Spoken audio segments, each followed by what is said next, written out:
خلقت الجن والإنس إلا ليعبدون ما أريد منهم من رزق وما أريد أن يطعمون صدق اللہ العظیم. آج جو میں نے آیت پڑھی ہے قرآن مجید کی، وہ قرآن مجید کی بہت ہی اہم آیت ہے. اس میں اللہ تعالیٰ نے بہت کچھ کہہ دیا ہے، سب کچھ اس کے اندر آ جاتا ہے. اس سے پہلے کہ میں اس قرآن کا آپ کو ترجمہ بتاؤں، ایک چیز میں کہنا چاہتا ہوں. ہماری یہ کوشش ہونی چاہیے کہ بجائے اس سے پہلے کہ قرآن مجید پڑھنا، اس کا ہر ایک لفظ پڑھنا اور اس کے ہر لفظ پہ ثواب ملنا، یہ اس سے کسی کو اعتراض نہیں ہے، اس سے کسی کو انکار نہیں ہے. قرآن مجید پڑھنا بہت ثواب کا کام ہے، اور جتنا زیادہ سے زیادہ قرآن پڑھے ہمیں پڑھنا چاہیے. لیکن ہماری چونکہ زبان اردو ہے، ہم عربی نہیں جانتے ہیں جس طرح ہم پنجابی جانتے ہیں یا اردو جانتے ہیں یا اپنی زبان جانتے ہیں، یا یہ بنگالی لوگ اپنی بنگالی زبان جانتے ہیں. جب آپ اس کو بنگالی میں کوئی زبان کہو گے، کسی کو پشتو میں کہو گے یا پنجابی میں کہو گے، تو اس بات کا مفہوم سمجھ جائے گا، چاہے جس انداز سے بھی کہیں. کیونکہ ایک بات کا جتنی بھی مفہوم ہے، اس کو جس انداز میں کہیں گے وہ اس بات کو سمجھ جائے گا. لیکن قرآن کو سمجھنے کے لیے کم از کم ہمیں اس کا ترجمہ جو ہے ضرور پڑھنا چاہیے، اور ہر انسان کو کم از کم ایک دفعہ ترجمہ جو ہے ضرور پڑھنا چاہیے. اور یہ میری آپ لوگوں سے گزارش ہے کہ ہم قرآن مجید کی تلاوت کرتے ہیں، اس کے ساتھ اس کے ترجمے کو بھی لازمی کریں، اور جہاں کہیں میں موقع ملتا ہے بجائے ایک لمبی تلاوت کرنے کے چھوٹی سی آیت پڑھ لیں اور اس کا ترجمہ کریں، تاکہ بجائے زیادہ چیز پڑھ لی ہے اور اس کی سمجھ نہیں آ رہی ہے، اسے ایک بہتر ہے کہ ایک چھوٹی سی آیت پڑھیں اور اس کا ترجمہ آپ کو سمجھ آئے. اس آیت کے اندر اللہ تعالیٰ کہتا ہے وما خلقت الجن والانس، وما خلقت، میں نے پیدا نہیں کیا، الجن جنوں والانس اور انسانوں کو، الا مگر لیعبدون اپنی عبادت کے لیے پیدا کیا. وما خلقت الجن والانس الا لیعبدون، کہ میں نے انسانوں اور جنوں کو پیدا نہیں کیا مگر عبادت کے لیے پیدا کیا. یہاں کہیں بھی اللہ تعالیٰ کو کسی آیت پر زور دینا مقصود ہوتا ہے تو یہی الفاظ، اسی طرح کا الفاظ ہوتا ہے، ماں کا لفظ ہوتا ہے، جس طرح وما ارسلناک الا رحمۃ للعالمین، وما ارسلناک، میں نے نہیں بھیجا، وما ارسلناک الا رحمۃ للعالمین، مگر رحمۃ للعالمین بنا کر. پہلی آیت میں ہوتا ہے وما خلقت الجن والانس الا لیعبدون، کہ میں نے انسانوں اور جنوں کو پیدا نہیں کیا مگر اس کا مقصد صرف یہ ہے کہ میری عبادت کریں. ما اريد منهم من رزق، میں ان سے رزق نہیں چاہتا. وما اريد ان يطعمون، نہ میں یہ چاہتا ہوں کہ مجھے کھلائیں. ماشاءاللہ، سبحان اللہ. اس میں دیکھیں کیا اللہ تعالیٰ نے کتنی بات کہہ دی ہے. ہم میں سے ایک نہیں، ہم میں سے چند نہیں، ہم میں سے کچھ زیادہ لوگ نہیں، بلکہ ہم سارے کے سارے لوگ، آپ اس چیز کی گواہی دیں گے، ہم سارے کے سارے لوگ جو ہمارے والدین ہیں، ان کا طرز یہی ہوتا ہے کہ جب ان کا بچہ جوان ہوتا ہے، جب ان کا بچہ پڑھ رہا ہوتا ہے، تو ہم اس کو کیا کہتے ہیں کہ میرا یہ مقصد نہیں ہے کہ تو مجھے کما کے دے، تو میں روٹی کما کے دے، تو ہنر سیکھے گا تو میرے بات سیکھے گا، آپ کچھ سیکھو گے تو میرے لیے سیکھو گے. میرا مقصد یہ نہیں ہے، بلکہ ہم بیٹا یہ چاہتے ہیں کہ تم پڑھ لکھ جاؤ اور اپنے حالات بہتر کرو. کیوں یہ کہتے ہیں؟ ہر کوئی یہی کہتا ہے کہ ہم یہ نہیں چاہتے کہ ہمیں روٹیاں کما کے دو، یا ہم تو یہ چاہتے ہیں کہ تم سکھی رہو، تم اچھا پڑھ جاؤ، تم زیادہ پڑھ لو گے، اگر کچھ کر لو گے، ہنر سیکھ لو تو یہ تمہارے لیے بہتری ہے، اس میں ہمارے لیے بہتری کیوں نہیں ہے. یہ ایک والدین اپنے بچے کو کہتے ہیں. تو وہ جو خالق ہے پوری دنیا کا، وہ بھی یہی کہتا ہے کہ میں نے تمہیں صرف عبادت کے لیے پیدا کیا ہے اور میرا کوئی مقصد نہیں ہے، اور نہ میں تم سے روٹیاں مانگتا ہوں، نہ میں تم سے کمائی مانگتا ہوں. میرے لیے تم نے کچھ نہیں کرنا. جو کچھ کماؤ گے، جو کچھ بھی کرو گے، یہ اپنے لیے کرو گے، اس میں کسی دوسرے کا بھلا نہیں ہے، دوسرے کا فائدہ نہیں ہے.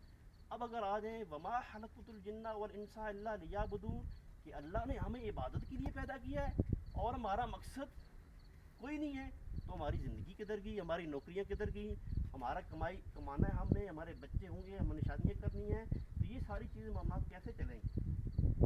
کیا عبادت سے مقصد صرف نماز، روزہ، حج، زکوٰۃ ہے؟ اگر تو یہ ہے تو اللہ تعالیٰ نے کہا کہ میں نے تمہیں پیدا ہی صرف اس کے لیے کیا, یہ ان چیزوں کے لیے. اگر دیکھیں حج تو اس بندے پر فرض ہوگا جس کے پاس پیسے ہوں گے, اتنے اس کے پاس استطاعت ہوگی تو وہ حج کے لیے جائے گا, پیسے نہیں ہے تو وہ حج کا کھانا تو اس پر نکال دے.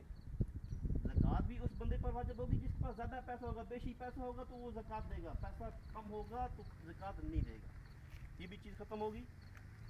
روزے سال میں ایک دفعہ آتے ہیں, تو کیا صرف اسلام نماز میں ہے جو ہم دن میں 5 مرتبہ پڑھتے ہیں اور اس کا بھی زیادہ ٹائم نہیں ہے؟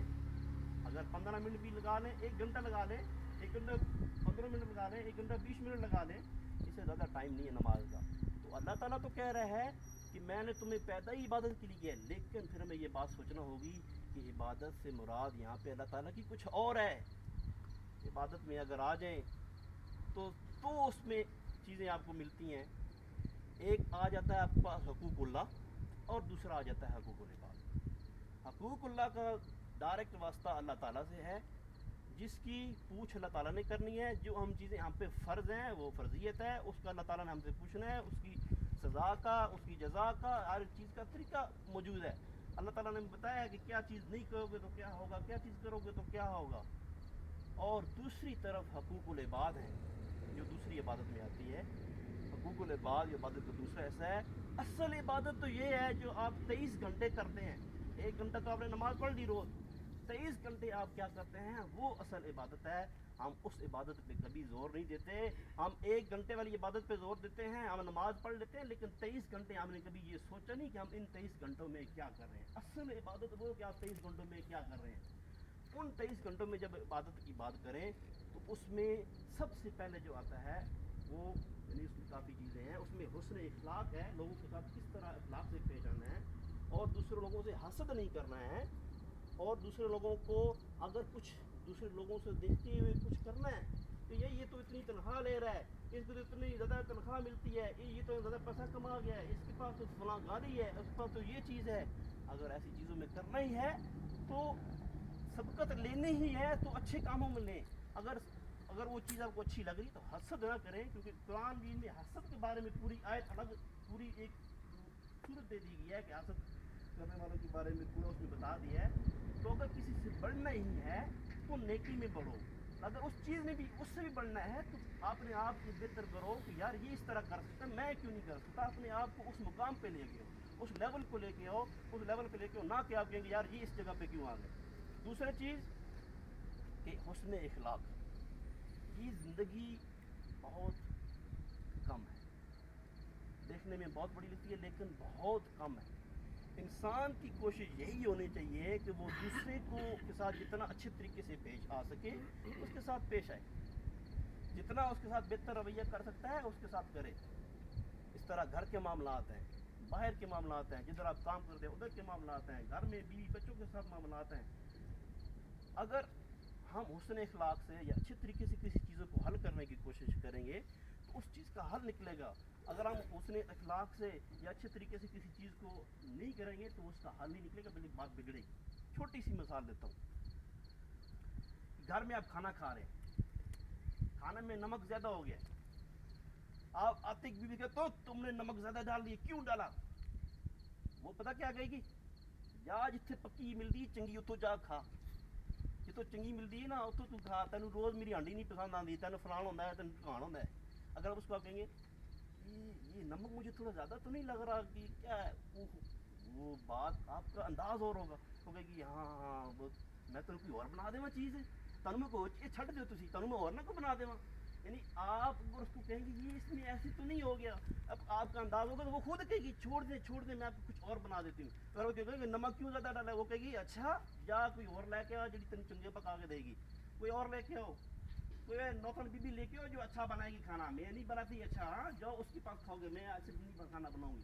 تو بات یہ ہے کہ چھوٹے یہ چیزیں ہیں اور ان چیزوں کے بالکل نہیں ہے. اصل عبادت کی طرف ہمیں دھیان دینا چاہیے. اور پھر اس عبادت کے اندر جیسا کہ میں نے بتایا ہے, یعنی آپ کی پھر آگے اس میں ہے تعلیم ہے, یعنی کسی چیز پہ اگر آپ کو تعلیم ہوگا, تعلیم کی بات ہم نے پہلے کر دی ہے کہ قرآن مجید پہ ہم عمل اس وقت تک نہیں کر سکتے جب ہم پتہ ہی نہ ہو. کل بھی میں امتیاز آپ کو کہہ رہا تھا کہ ہمارے پاس ماڈل آتے ہیں، گاڑی کا ماڈل آیا ہے، ایک نیا ماڈل آیا ہے، پھر اس سے نیا ماڈل آیا ہے، موبائل کا ایک ماڈل آیا ہے، پھر اس سے اچھے والا ماڈل آ گیا ہے، پھر اس سے آگے والا ماڈل آ گیا ہے، لیکن ہمارے پاس مولوی کا وہی ماڈل چل رہا ہے پرانا، مولوی کا وہی ماڈل چل رہا ہے پرانا، اس میں کوئی بہتری نہیں آئی ہے، کپڑے بدلیں گے. اس میں بہتری نہیں آئی ہے. لیکن میں چاہتا ہوں اگر آپ میں سے اگر بچے کو کسی کو اسلام کی طرف لانا چاہے تو اس کو بہتر اور ماڈرن مولوی بنائے. ماڈرن مولوی کا مطلب یہ نہیں ہے کہ وہ ڈانس کرے جو کرے.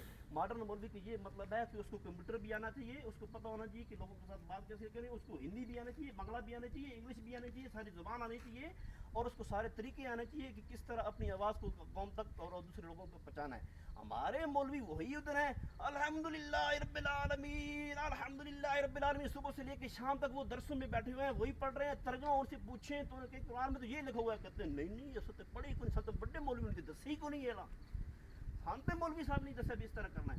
وہ یہ کہتے ہیں مولوی صاحب نے ہمیں تو یہ نہیں بتایا, ہمارا جو بڑا مولوی ہے وہ نہیں بتایا, وہ یہ نہیں کہ قرآن میں یہ نہیں لکھا ہوا یا اللہ کے رسول نے نہیں بتایا, وہ کہتے ہیں مولوی صاحب نے ہمیں نہیں بتایا, جو بڑا مولوی صاحب ہے وہ ہمیں یہ تو نہیں بتایا, آپ چلو چلو ادھر چلو.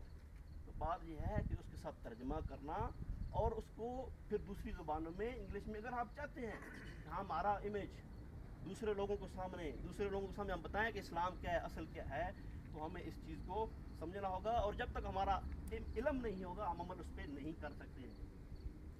بات آتی ہے اس میں عبادت کی بات ہو رہی تھی, تو عبادت اصل میں تھوڑا سا ختم کرتا ہوں, لمبا ہو جائے گا. ویسے الحمدللہ میں گھنٹہ بھی کر سکوں گا تقریباً, کیونکہ یہ باتیں ایسی ہوتی ہیں کہ اب جب بات کر رہے ہوتے ہیں تو ایک کنیکشن چاہیے ہوتا ہے, کنیکشن, یہ بجلی کی طرح کنیکشن ہوتا ہے مولوی کا, ایک کنیکشن چاہیے. ایک طرح سے آگ لگ گئی ہے وہ پھر چلتی جائے گی, اگر کنیکشن رک گیا تو پھر بات نہیں ہوگی, کنیکشن لگ گیا تو پھر بات سے بات آگے نکلتی جائے گی.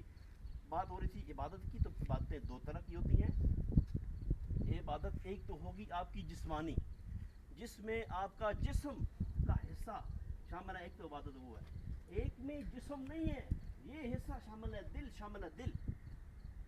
تو حضور صلی اللہ علیہ وسلم نے کہا کہ جس کا یہ دل صاف ہے اس کا سب کچھ صاف ہے. تو ہمیں پہلے اپنا دل صاف کرنا ہوگا. جسمانی عبادتوں میں تو ٹھیک ہے, آپ ٹکرے مار رہے ہیں, سجدے کر رہے ہیں, عبادت کر رہے ہیں, روزہ رکھ رہے ہیں, پیٹ خالی کر رہے ہیں, یہ ساری جسمانی عبادتوں میں آتا ہے. حج پہ جا رہے ہیں, یہ جسمانی عبادت ہے.